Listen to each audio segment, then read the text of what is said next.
This is problem set 4, question 15. It asks, solve for all real values of x with the absolute value x plus 6 absolute value x minus 2 plus 2 absolute value x minus 12 is greater than 33.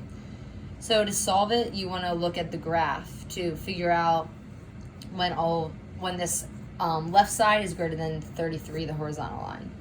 So we want to look at it in 3 different parts because there's 3 sets of absolute value bars.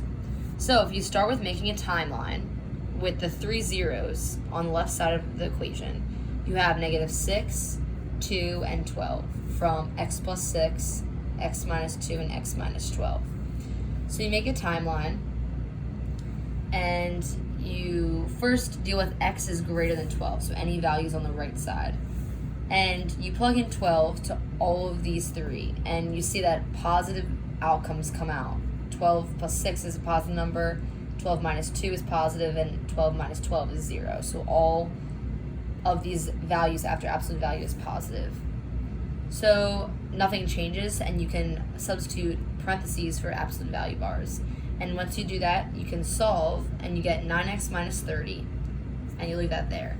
Then you do it for this inequality, and this inequality, and you get 4 different equations.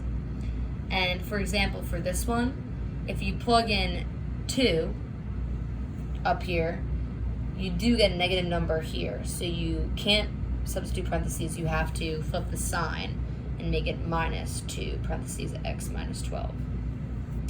So once you have your 4 equations, you want to come up here and you want to set every equation you get equal to 33 to make sure you know the exact x values where your graphs cross.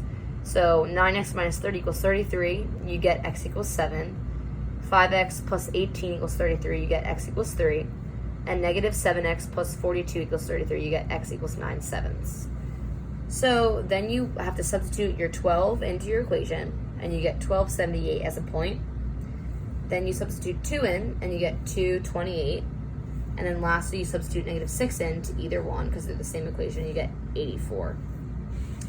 So this graph is not dimensionally correct with its intervals and its steps on the graph. But if you look at it from a far view, you have a horizontal line at approximately y equals 33. And then you plot your 2 points on 33, which is 3 and 9/7 for the x values.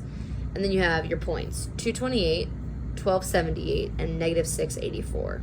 And if you draw a little V, which is accurate because of your absolute value, you want to see all of the y values that are above the 33 line. So you see from negative infinity all the way to this point, which is 9/7. And then next thing that is above is 3 to infinity. So that would be your interval notation. And everything below this is a negative y value, or I'm sorry, it's a y value that is below 33, which you would not count. So you have negative infinity to your first intersection, 9/7, and then 3 to infinity. And that is your answer.